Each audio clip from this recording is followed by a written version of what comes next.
Em nome do Pai, e do Filho, e do Espírito Santo. Amém. Evangelho de Jesus Cristo segundo São João. Glória a vós, Senhor. Estava próxima a Páscoa dos judeus, e Jesus subiu a Jerusalém no templo. No templo, encontrou os vendedores de bois, ovelhas e pombas, e os cambistas que estavam aí sentados.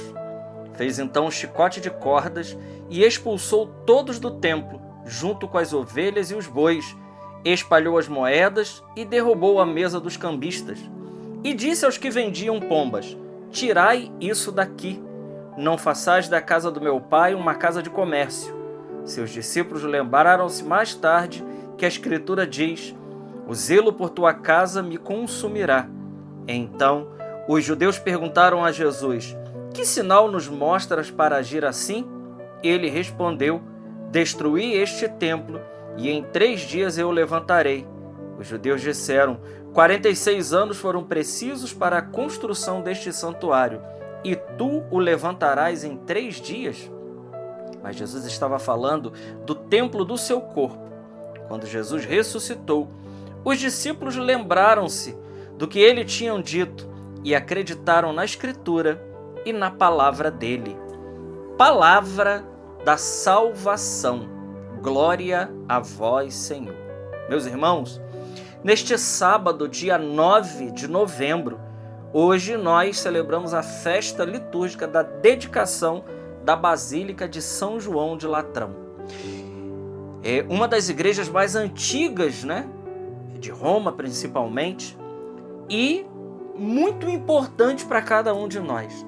Mas tirando um pouco à parte a questão do templo em si, eu gostaria de aprofundar, especialmente na primeira leitura e no texto do Evangelho, que hoje é uma riqueza, uma preciosidade para cada um de nós.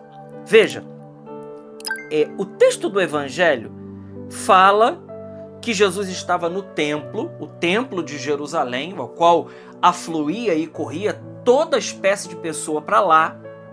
Jesus vê que lá, na casa que precisaria ser uma casa de oração, virou um comércio.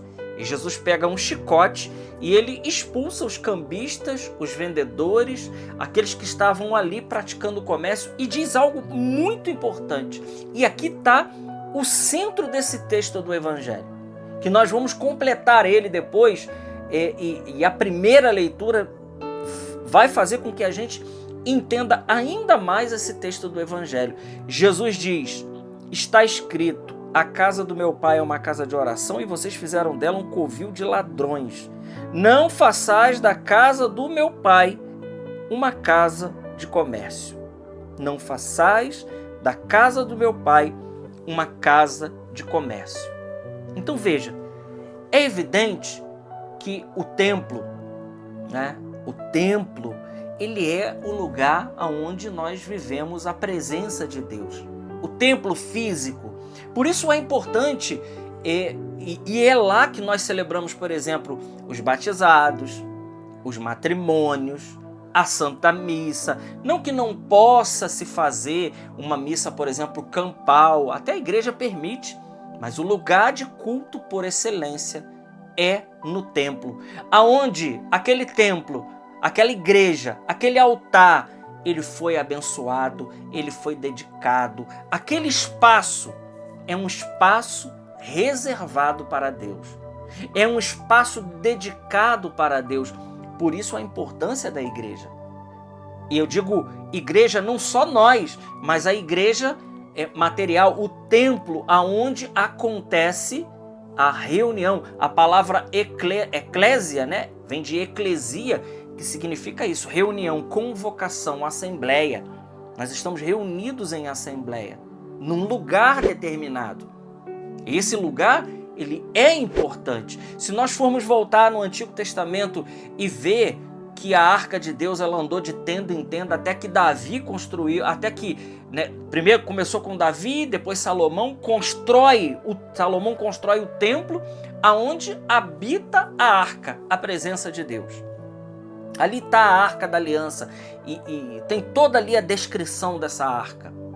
Então, o templo, a primeira parte desta meditação nossa é falar da importância da comunidade, da importância da igreja em si, do espaço, do templo, porque tudo no templo remete para Deus. Por isso nossas igrejas, a maioria delas são feitas no alto, elas são as torres da igreja, e quando a gente vê as igrejas, por exemplo, as barrocas, essas igrejas maravilhosas que tem, por exemplo, na França, na Alemanha, em tantos outros lugares do mundo, essas catedrais imponentes que apontam para o alto com as suas torres, está apontando para o céu. A igreja é isso, é um lugar que aponta para o alto.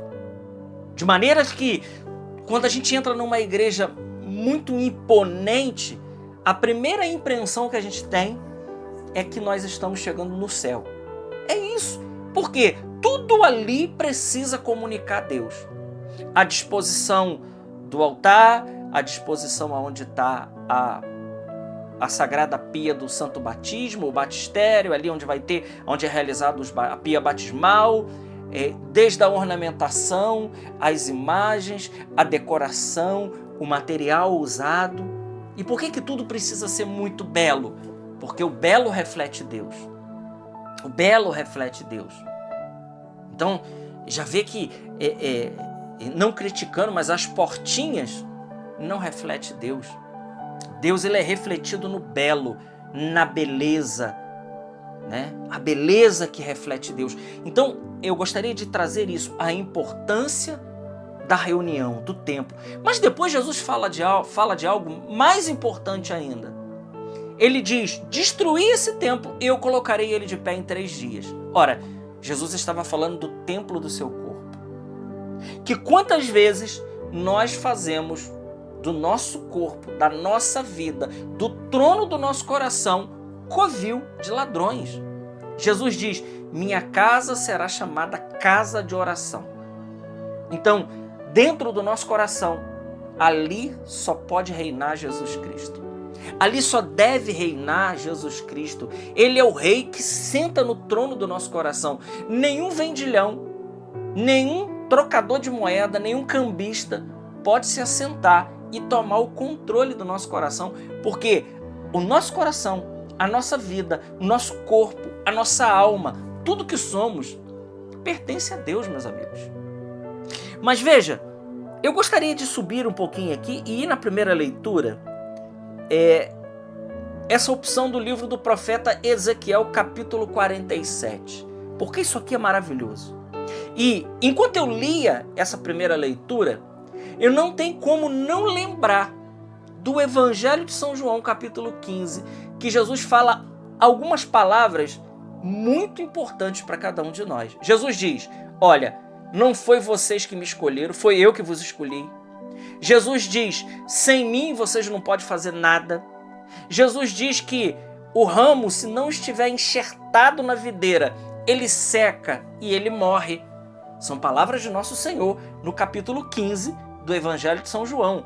E ele nos faz, enquanto eu li a primeira leitura do profeta Ezequiel, que diz assim: o homem fez-me voltar até a entrada do templo, e eis que saía água da sua parte subterrânea na direção leste, porque o templo estava voltado para o oriente. Detalhe, o oriente. A água corria do lado direito do templo, ao sul do altar. Ele fez-me sair pela porta que dá para o norte e fez-me dar uma volta por fora até a porta que dá para o leste, onde eu vi água jorrando do lado direito. Jesus diz: aquele que crê em mim, do seu interior jorrarão rios de água viva. Vamos prestar atenção na leitura. Então ele me disse: essas águas correm para a região oriental, descem para o vale do Jordão, desembocam nas águas salgadas do mar e elas se tornarão saudáveis. Onde o rio chegar, todos os animais que ali se movem poderão viver. Haverá peixes em quantidades, pois ali desemboca as águas que trazem saúde, e haverá vida onde chegar o rio. Nas margens junto ao rio, de ambos os lados, crescerá toda espécie de árvores frutíferas, suas folhas não murcharão e seus frutos jamais se acabarão. Cada mês darão novos frutos, pois as águas que banham as árvores saem do santuário. Seus frutos servirão de alimento e suas folhas serão remédio. Meus irmãos, se nós fazermos uma leitura tipológica, alegórica desse texto, nós vamos ver que essa água que jorra do templo, em direção, o templo que está voltado para o Oriente, que simboliza Jesus, esse templo, essa água que jorra do templo, que jorra do lado aberto de Jesus, ela continua jorrando. Isso significa dizer para nós que enquanto nós estivermos alicerçados, enquanto nós estivermos enxertados em Jesus, na rocha que é Jesus, na sua igreja, recebendo os sacramentos, recebendo vida nova, recebendo a palavra de Deus, que quando é lida na liturgia no templo, ela é um evento. Ela não é simplesmente edificante, ela se torna um evento. Quando nós estamos vivendo uma vida sacramental, como nos está descrevendo, nós não murcharemos, nós daremos frutos saudáveis, nós receberemos remédio, nós receberemos alimento, nós teremos saúde espiritual, ainda que a saúde do corpo às vezes não esteja muito boa. Ali haverá peixes em quantidades, ali tudo se tornará saudável. Meus irmãos, que coisa extraordinária, que passagem linda, que nos faz entender a importância de viver uma vida sacramental profunda, uma vida enxertada numa comunidade. Ah, que coisa maravilhosa! Aqui nós vemos a receita de quem vive uma vida sem anemia espiritual, sem dificuldade, aquele que vive uma vida regulamentar, uma vida sacramental, e aquele que procura se manter em estado de graça. É remédio, é fruto, é vida, é salvação, é bênção, é tudo de bom. E veja, isso nos diz uma outra coisa, que muitos problemas nossos são por nossa culpa, nossa máxima culpa, porque Deus, Ele todos os dias, no santo sacrifício da missa, Ele está jorrando uma água que quer alimentar o meu e o seu coração. Hoje nós queremos agradecer a Deus por essa igreja, por cada templo erguido aqui no Brasil, terra de Santa Cruz, aonde foi celebrada a primeira missa. Nós queremos louvar a Deus hoje, na dedicação da Basílica de São João do Latrão, por todas as igrejas espalhadas nesse Brasil de meu Deus e mundo afora, e pela igreja que preside todas as outras na caridade, que é a Igreja de Roma. Glória ao Pai, ao Filho e ao Espírito Santo, como era no princípio, agora e sempre. Amém. Salve Maria Imaculada.